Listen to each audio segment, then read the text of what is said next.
ঈদের দিন এমন কিছু হবে তা আমি নিজেও কল্পনা করতে পারিনি। তো আসসালামু আলাইকুম guys, welcome to my another blog. ব্যস্ততার কারণে ঈদের ভিডিওটি ছাড়তে একটু দেরি হয়ে গেল। সকাল সকাল ঘুম থেকে উঠে দেখি বাইরে বৃষ্টি পড়ছে। ভেবেছিলাম ভাইদের সাথে সারা জায়গায় ঘুরবো এবং মজা করব।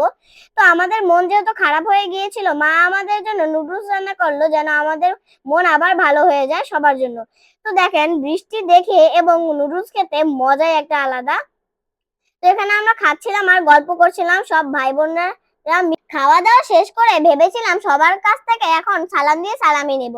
তো দাদিকে দেখতে পেয়ে তাকে সালাম দিয়ে এখন নিব আমরা সালামি। তো দেখেন, ফাইনালি আমরা কিন্তু সালামি পেয়ে গেছি। আমরা দুজন কিন্তু অনেক খুশি হয়ে গেছি। তো এখন হচ্ছে আমরা বোম ফাটানোর পালা। আমরা এখন বোম ফাটাতে যাব। বোম ফাটানো যেতে যেতে আমরা দেখলাম জাকির কাকা এসে বলল, তো এখানে তার কাছ থেকেও সালাম দিয়ে এই সুযোগে সালামি নিয়ে নিলাম।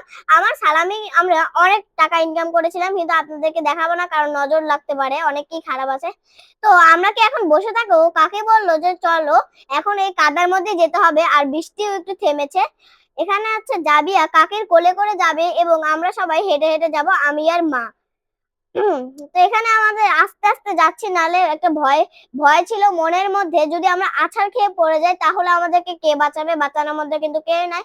তাই আমি কাকের হাত ধরে সুন্দরভাবে আস্তে আস্তে যাচ্ছিলাম এক এক দাদার বাসায়। তো দেখেন, দাদার কাছে পৌঁছে গেছি। আমি মাকে পিছনে রেখে আমি অনেক তাড়াতাড়ি চলে গিয়েছিলাম। তো যেই ভয় সেই সেই কাজটাই কিন্তু হলো। এখানে আমার জুতায় কিন্তু অনেক কাদা লেগেছে। এখানে আমি জুতো ঠিক করতে গেছিলাম, আর এদিকে সবাই আমাকে রেখে কিন্তু দেখেন দাদা ঘরের মধ্যে ঢুকে গেল। তো আমিও কিন্তু তাদের পিছন পিছন ঢুকে গেলাম। এখান থেকে দাদার বাসায় ঘোরার পরে চলে আসলাম একটা কাকার বাসায়।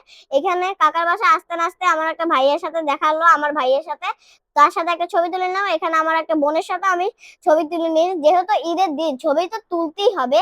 আর এখানে এই যে এই কাকিটার বাসায় আসার পরে দেখেন আমাদের জন্য এখানে নাস্তা দিয়েছিল, আপেল টাপেল, এগুলো আমরা খাচ্ছিলাম।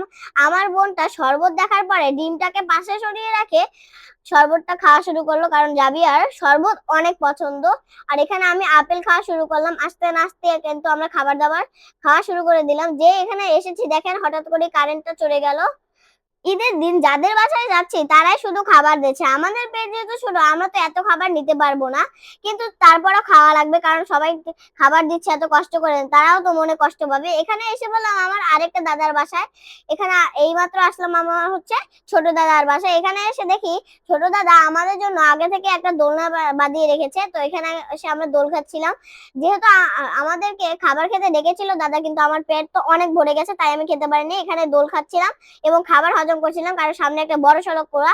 আর এই দেখেন আমার আর আমার মায়ের জুতার অবস্থা কাদা দিয়ে পুরো ভরে গেছে। আজকের ঈদের ব্লগটা ছিল এই পর্যন্তই। পুরো ব্লগটা কেমন লেগেছে অবশ্যই কমেন্টে লিখে জানাবে। আল্লাহ হাফেজ।